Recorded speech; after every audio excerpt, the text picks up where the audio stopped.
I want people to say, I heard him 10 years ago, but you should hear him now. I'm telling you the man works on his craft. I'm telling you the man's done some extra reading. I'm telling you the man doesn't miss a trick. I'm telling you he's worked hard on himself. That's why he's able to deliver like he does. The same thing can happen for you as a teenager. It can happen to you as a mother, as a father, as a business person, as a salesperson, running a business. Doesn't matter. Management, wherever you find yourself. This is the process called personal change. And what I say to start with is, start with your own philosophy. Your philosophy is going to determine whether or not you go for the disciplines or continue the errors that's called potential disaster. And everybody has it within their power. Well, it was so happy for me to find out at age 25, Mr. Shove said, Mr. Rohn, you don't have to change countries. But you do have to change philosophy. And if you'll change philosophy, not country, you can turn around your income, you can turn around your bank account, you can turn around your skills, you can become capable, powerful, sophisticated, healthy, influential, all the other equities that you could possibly want out of your life, using the only stuff there is and not trying to change any of this stuff. Appreciate all of this stuff with all of its ups and downs, with all of its mystery of why it works and sometimes it doesn't work. Don't challenge this. You don't have to ask for another planet. You don't have to ask for another country. Just ask for another book. Ask for another seminar. Ask for another idea. And you can start this whole process of personal life change. Now, I could spend the whole day on philosophy, because that's where it is. If I could get you intrigued with that enough to study it, enough to ponder it, to where you would pick up the commitment like I did and say, hey, as simple as an apple a day, as simple as a walk around the block, why not start right there? If you don't start there, where else are you going to start? Might as well start where it's easy, and then go to the more complicated disciplines. Because if you can't handle the simple disciplines, how can you handle the complicated ones? Okay. Key. Philosophy. Here's number 2. I got to give these now very quickly because I got too much to cover here to linger too long. Number 1, we're affected by philosophy. First major of the 5 major pieces. Number 2 is attitude. We're affected by how we feel. First, we're affected by what we know and the decisions we make. Second, we're affected by attitude, how we feel. And I gave that quick list. Let me give it to you. It's how you feel about the past. You've got to have a good attitude about the past. Use it as a school, not a club. Don't beat yourself to death with your past. Faults, failures, losses. Let the past be a school. Harsh school maybe. What else is new? Let the past be a school master to teach you. Not to threaten you, but to teach you. Okay. Next, it's how you feel about the future. Set your goals. We'll talk a little bit about that before we finish today. Goal setting. The promise of the future is an awesome force to affect your life every day. Without a future well designed, we take hesitant steps. And all you have to have is hesitant steps for 6 years. You'll be timid, driven into a corner, not boldly willing to go and take your portion, take your share. Okay? Next, it's how you feel about everybody else. Got to have a good attitude about everybody else, because it takes everybody else to make a market. One person doesn't make a family. One person doesn't make a business. One person doesn't make a corporation. One person doesn't make a community. One person doesn't make a nation. It takes all of us to make a dynamic economy, a nation second to none. It takes all of us to make the churches and make the economy run. It takes all of us to make the possibilities. All the gifts that have flowed in here the last 200 years, unprecedented in 6,500 years of recorded history. There's been nothing like it. The ethnic streams that have flowed in here brought their gifts, brought their talent, brought their skills, brought their inventions, brought their work ethic. All of it mixed together is called America. Been nothing like it in 6,500 years. And to miss the value of it by some, warped attitude about it, I'm telling you, you've missed it all. And if you have an appreciation for it all, you'll draw from it. And if you draw from all the gifts that have been blended together here for 200 years now for your value and benefit, think of what you can do for your days, for your business, for your conversation, for your equities. You can transform it to an incredible degree. And here's the last one. It's how you feel about yourself. Understanding self-worth is the beginning of progress. Self-worth should be easy. If one of us can do it, All of us can do it. If anybody can think it, we all can think it. I can read, you can read. I can understand, you can understand. From where I came from, the few simple things I did and tried revolutionized my life in 5 years. There isn't anybody here that can't do it. Change from pennies to fortune. Change from nothing to something. Change from broke to rich. Anybody in this room can do it. If any of us can do it, we all can do it. That's the kind of value you should place on yourself. If Jim Rohn can understand it, I can understand it. If he can read, I can read. If he can find it, I can find it. If he can change, I can change. If he can get it done, I can get it done. That's the attitude about yourself. So valuable. Okay? Now, in transforming our lives, we don't start with attitude. We don't start with the inspiration here. We start with education. Somebody says, well, I expected you to just come get motivated today. Well, that probably won't do it.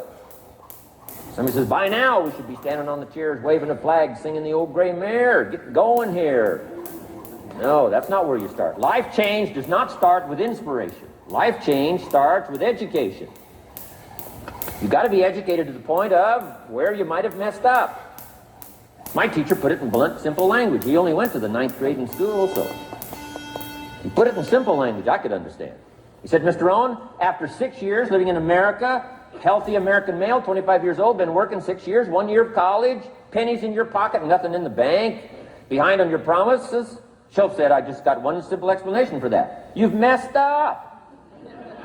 Now, I can understand that kind of language.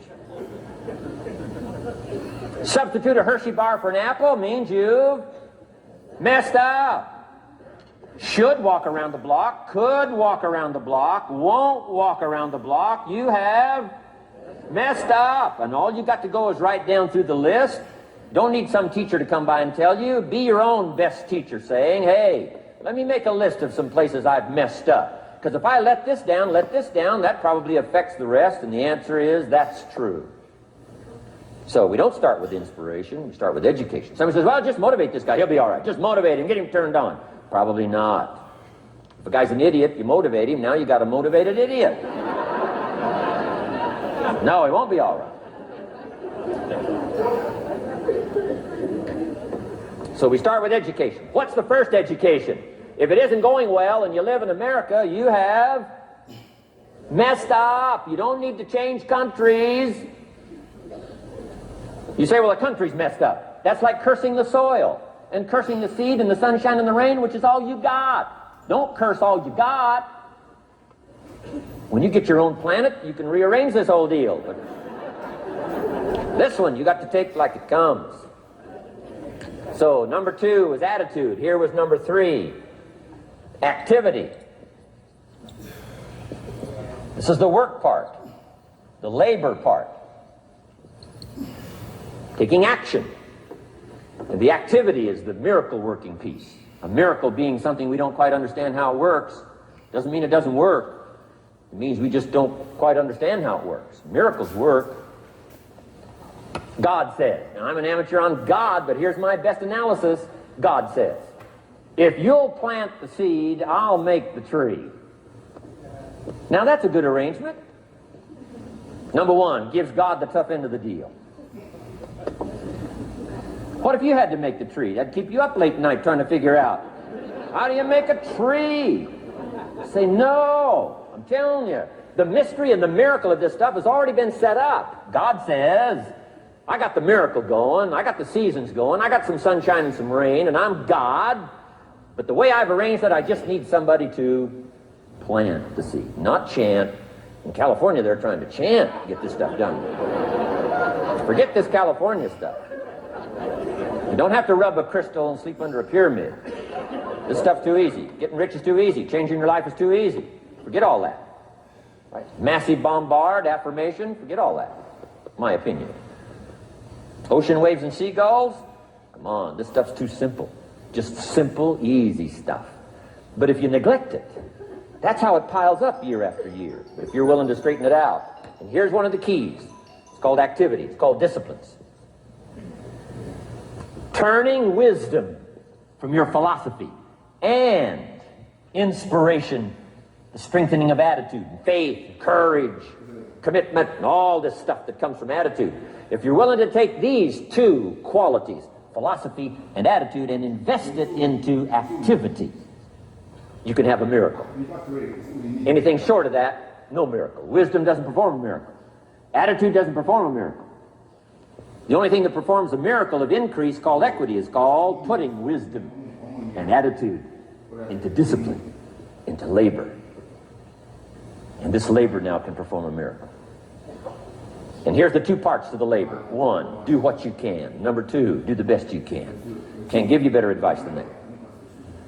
Number one, do what you can. You just got to go home and make a list after today. And here's the question to ask as you make this personal list. What am I not doing that would be easy to do? That could greatly change my health, my wealth? What am I not doing I'm neglecting that would be easy to do? Just go home and answer that question personally. You don't have to put the answers on a public bulletin board. This is just all personal stuff. From the walk around the block to the apple to what to do with your money, which we're going to cover today. What does a child do with $1? We're going to cover that today. Errors in judgment, disaster. Few simple disciplines, wealth beyond imagination. And if you'll pick up the activity part, the miracle working part, plant the seed part, take care of your part. The soil will take care of its part, the seed will take care of its part, the seasons will take care of their part, the miracle will take care of its part, if you'll take care of your part, called putting it into activity, action. Works miracles. 2,000 years ago, on April 13th, one of Jesus' disciples. Now again, I'm an amateur on the Bible. As best as I can remember it, one of Jesus' disciples said to Jesus, "It's time to pay our taxes and we don't have any money." That's how come I know it was about April 13th.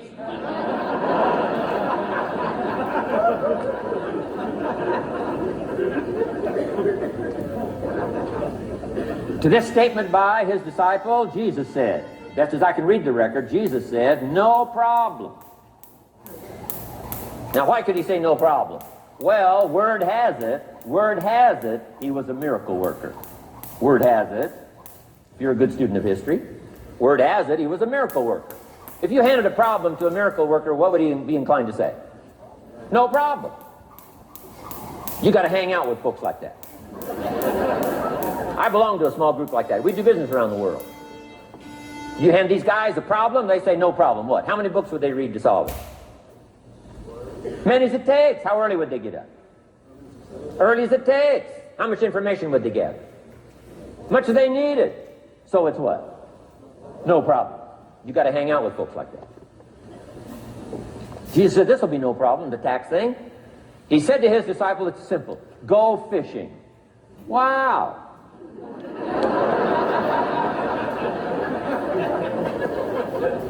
Now that was easy for this particular disciple. His name was Peter. And Peter was a fisherman. How clever. How clever. But here's the real problem.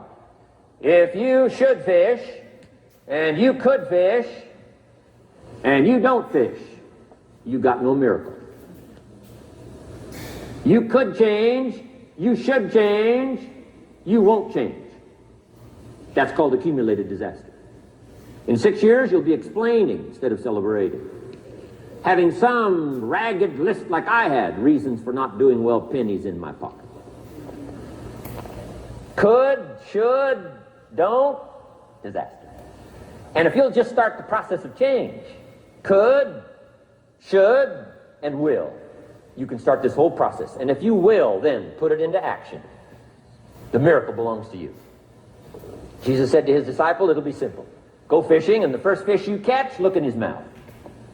Peter said, okay. He was used to strange things happening in this relationship. Peter goes fishing, catches the first fish, looks in his mouth. Guess what's in the fish's mouth? Coins. Peter says, wow, coins. Starts counting the value of these coins, and when he adds it up, guess how much it added up to? Exactly enough money to pay his taxes and Jesus' taxes. Which gives you Jesus' position on taxes.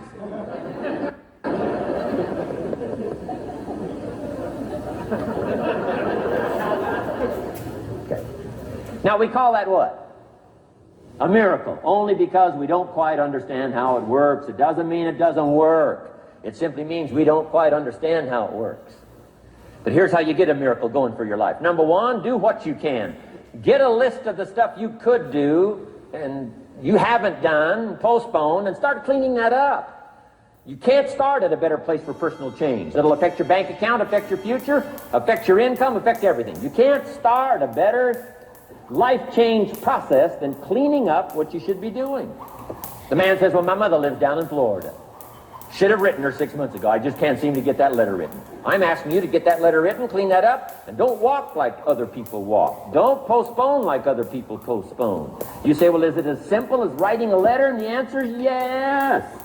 Where else would you start for life change, personal change? You don't need a pink package to fall out of the sky. You don't need massive bombard pre-conscious, subconscious. Practice channeling, find a 2,000-year-old guru. I mean, you don't need any of that stuff. Pass on all that. Kids are afraid of that stuff. Too much of it. You'll be out on a limb with Shirley. I mean, don't pass on all that stuff. This stuff's too easy. This stuff's too simple. It's called take action, number one, on neglect, on errors in discipline. Number two, start setting up some disciplines. And if you'll do that, you'll perform a miracle. Now, here's the second part of the miracle. Number one is do what you can. Here's number two, do the best you can. If that's not your philosophy, I would ask you to amend it. Let me give you the best of ancient script. Here's what it says.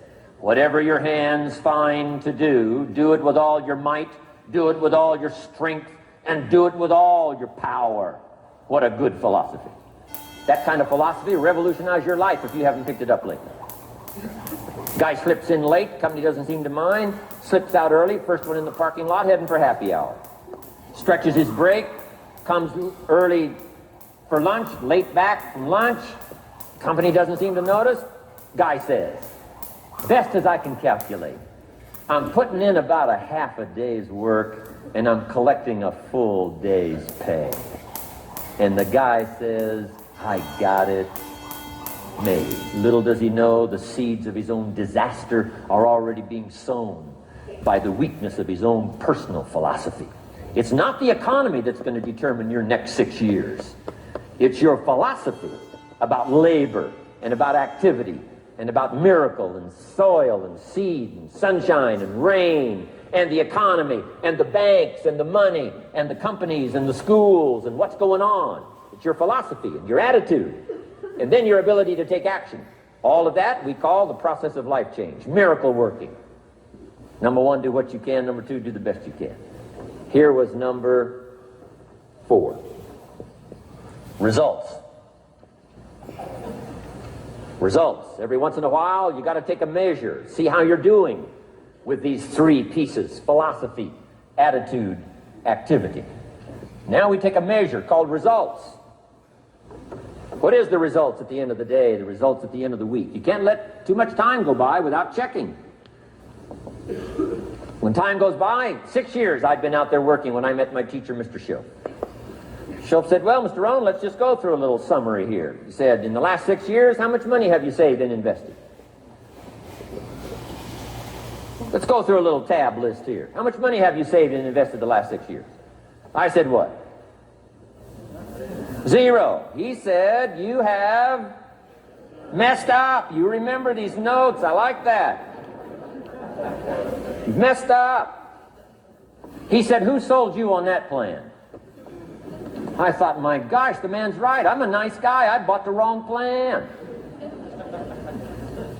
What if you were 50 and broke?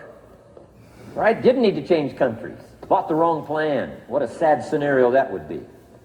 But Shope said these questions. Let's go through some results. He said, how many books have you read in the last 90 days? I said, what? 0. Wisdom of the world available? Change your life, change your future? Wisdom of the world available? Develop any skill you want, earn the kind of income you want, have all the treasures you want, equities you want, relationship with your family that you want, everything that you want available, and the wisdom of the world to help you get it. Haven't read any books in the last 90 days. My teacher said, Mr. Rohn, you have messed up. I'm telling you, you've got the deal. Shope said, Mr. Rohn, in the last 6 months, how many classes have you taken? to improve your skills or to develop new skills. Go for the American dream. Become rich and powerful and sophisticated and healthy and influential. How many classes have you taken in the last 6 months? I said, how many? 0. He said, you have messed up. He said, you don't need to unmess the country. You don't need to straighten out the perplexed. You don't need to straighten out any of this stuff. All you've got to do is look within and let results teach you a great deal about your own activity, your own attitude, and your own philosophy. I went through that process. Take this phrase home. Results is the name of the game. What other game is there? Results. Here's all life asks us to do. Make measurable progress in reasonable time. Just take home that little phrase. Good phrase. We're asked in life simply to make measurable progress in reasonable time. We demand it of our children. How many years do you want your child to spend in 4th grade? Approximately. About 1. If it looks like they're not going to make it, we pour on the pressure, called legitimate pressure, lack of results. Peer pressure, family pressure, school pressure, community pressure. Every other kind of pressure we can bring to bear. What? You can't stay more than 1 year in 4th grade. As parents, you'd have to leave the community. You say, well, what if they're nice kids? Wouldn't you give them 3 or 4 years? And the answer is no. You got to make better progress than that. So you got to check fairly often. Some things you got to check every day. Some things you got to check at least by the end of the week. Salesman joins this little sales company. He's supposed to make 10 calls first week. Wouldn't it be legitimate? Call him in on Friday and say, John, what? How many calls? I mean, this stuff is simple. John says, well. Say, John, well won't fit in this little box here. Well. Now John starts with a story. You say, John, I made this little box so small so a story won't fit. I don't need a story. I need what? A number. A number. What will a number tell me? Everything. John's supposed to make 10 calls. What if he made 20? You say, wow. Wow. We got somebody. What if he only made 1 call? Whoa. Will that tell us something about John's philosophy? And the answer is yes. Will it tell us something about his attitude? Of course. Will it tell us something about his disciplines? Of course. And if he wants a lesson in life change, all he has to do is be willing to face the numbers and come up with the results that will teach you to either celebrate if you got good results or fix whatever needs to be fixed in your philosophy, attitude, activity called disciplines. You don't need to go anywhere else. I do believe in affirmations. They are valuable as long as you affirm the truth. Because it says in ancient scripts, the truth, what? Will set you free. Free to do what? Amend your errors and pick up new disciplines. That's what the truth is for, to help us amend our errors and pick up the disciplines for life change. That's what the truth is for. So I do believe in affirming the truth. If you're broke, best thing to affirm is, I am broke. You put that up on the refrigerator where you can see it every day. I mean, that's how you do that.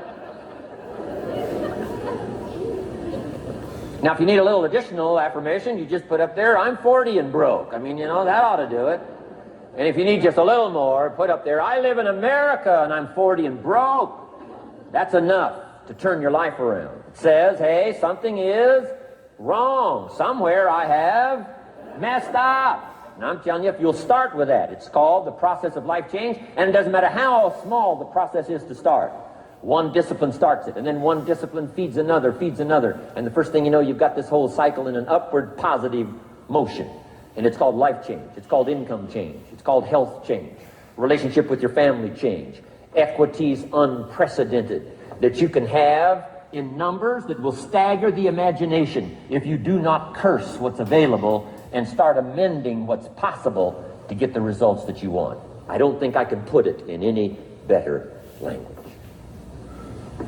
That's it. Kids can do it. Teenagers can do it. Parents can do it. Managers can do it, right? Government officials can do it. Anybody can do it. Anybody can do this stuff called personal change. Wow. Results is the name of the game. Success is a numbers game. Good note to make. Success is a numbers game. You got to go for the numbers. You got to understand what the numbers are. How many pounds overweight should you be at age 50? Approximate.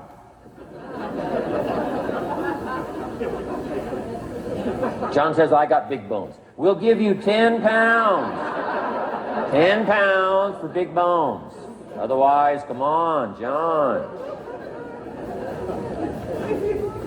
20 pounds, 25 pounds. Shouldn't we turn on the caution light at work and at home? Blinking caution light. Somebody says, what's that caution light? So John's up about 20, 25 pounds. We got the blinking light going at home, got it going here at work. To remind him what? Wrong numbers. Okay? 35, 40 pounds, red light. Blinking at home. Somebody says, what's that blinking red light? Say, John's up about 40 pounds.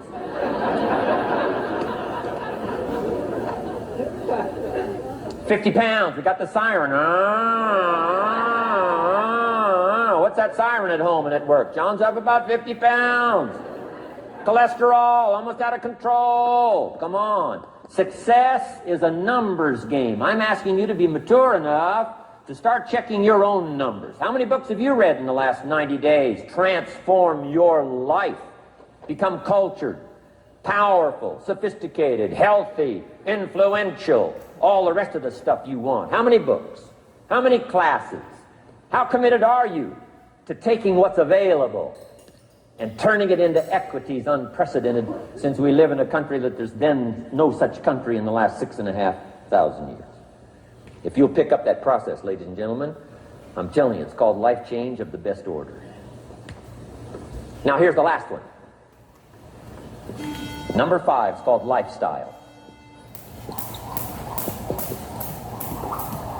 Lifestyle is simply learning how to live well. The last of the 5 major pieces. Here's the ultimate challenge of life. I've worked on this, you cannot believe how hard, since age 25. And that is, after applying better philosophy, attitude, and activity, and picking now up results. What are results for? Here's my ultimate challenge on results. To fashion, good word to jot down, fashion. Fashion for yourself lifestyle, or what we call the good life. That's the ultimate challenge. To take your results, take your money, take your results, take the return, take the equities you've gathered, and now fashion for yourself a good life, like weaving a tapestry. And Mr. Shelf gave me all kinds of examples on lifestyle. He gave me 2 phrases that helped change my life. In case you have to leave early, let me give you these 2 phrases. It'll be worth the price of coming and being here today. Just take these 2 phrases home, in case you have to leave early. Here's number 1. Shelf said, Mr. Rohn, if you wish to be wealthy, study well.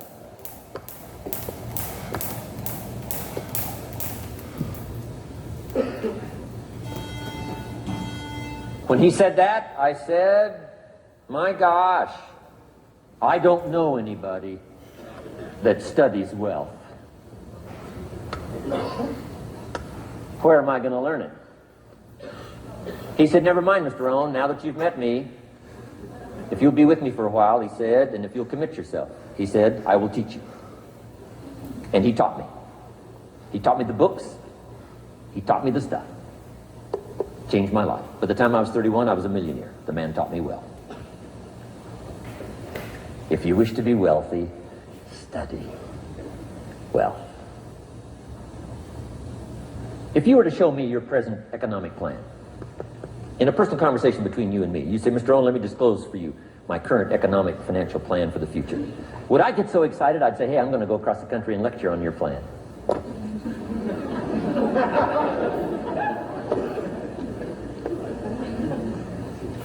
And if the answer is no, Mr. Rohn, you probably wouldn't want to go across the country and lecture on my plan. Here's my question to you. Why not? Why wouldn't you have a superior, powerful financial plan that's taking you to the places you want to go?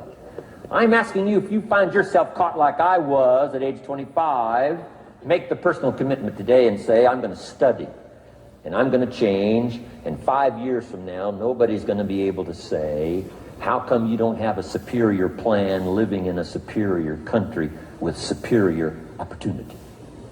Nobody's going to be able to say that 5 years from now of me. If you'll make that commitment, I'm telling you, this will be one of the most exciting days of your life. Not because of my seminar. It'll be one of the most exciting days of your life because of your commitment to this simple little process I've outlined for you. Here was the second phrase. Mr. Schoaf said, Mr. Rohn, if you wish to be happy, study happiness. I didn't know happiness was a study. My best hope for happiness at age 25 was to just go through the day with my fingers crossed. Hoping somehow something would make me happy. Schoaf said, no, Mr. Rohn, happiness is not something you postpone. Happiness is not something off in the future. Happiness is something you design. You've got to get the word. Happiness is something you design. Happiness is a study. Happiness is a practice. Happiness is an art. It's not an accident. It's an art. And anybody that wants to can study, practice the art, happy living. Happiness is like culture. Money doesn't make you cultured, but culture is within the grasp of all of us. How much is a book on sophistication in the marketplace? $4,000? No, $40. I'm telling you, in America, everything's available. Everything's within reach. All you have to be is committed to it and make it a study. Culture is a study. Sophistication is a study. It's not an amount. It's not an account. It's a study. Money doesn't make you sophisticated and cultured. I know a guy that's rich. He's a clod. The guy's a clod. Eats with his elbow in his soup. I mean, he's just a clod. Nothing much more pitiful than a rich clod. I mean, you know, it's a sad thing to see. Money doesn't make you sophisticated. Only study and practice makes you sophisticated. Only study and practice makes you cultured. And only study and practice makes you happy. Study and practice makes you rich. Key phrase, don't be lazy in learning. 1, how to do well. Next, how to live well. Don't be lazy in learning and practicing the art of economics, practicing the art of productivity, and practicing the art of lifestyle. Schoaf taught me in such simple terms. Schoaf said, Mr. Rohn, if you're getting your shoes shined, Shoe Shine Boy's done an exceptional job. You look down, you got one of the world's all-time great shines. And you pay him. Now, you got a little change in your hand. Question pops in your mind. Should I give him 1 quarter or 2 quarters as a tip from a neat shine? Here's what Schoaf said. If 2 amounts pop in your mind, always go for the higher amount and become the higher thinking person. That helped change my life. Here's what he said. Become a 2-quarter person. Now, you can tell that was a long time ago, when a quarter was a good tip. Now it takes dollars. But just substitute 1992, dollars for quarters. Schoaf said, hey, if you are thinking 1 quarter or 2 quarters, and you say, well, no, I'll just give him 1 quarter. He said, that'll affect you the rest of the day. The rest of the day, you'll look down, see this great shine, you'll say, I gotta be really cheap. 1 lousy quarter, tip from a shine. But he said, if you'll go for the 2 quarters, Schoaf said, you can't believe the extra happiness you can buy for just an extra quarter. That's called studying and practicing the art of lifestyle, which means living well. Money doesn't make you happy. Father wads up a $20 bill, throws it at his son, and says, if you need the darn stuff that bad, take it, just get out of my face. How sad, a father with money and no joy. He studied economics, but he never studied joy. I'm asking you to turn that around. Turn that all around. I did a seminar one time, St. Louis, Missouri. When I finished a seminar like this, a man walked up and said, Mr. Rohn, you've really gotten to me. He said, I'm going to change my philosophy, I'm going to change my attitude, I'm going to change my life, I'm going to change everything. He said, you've touched me today.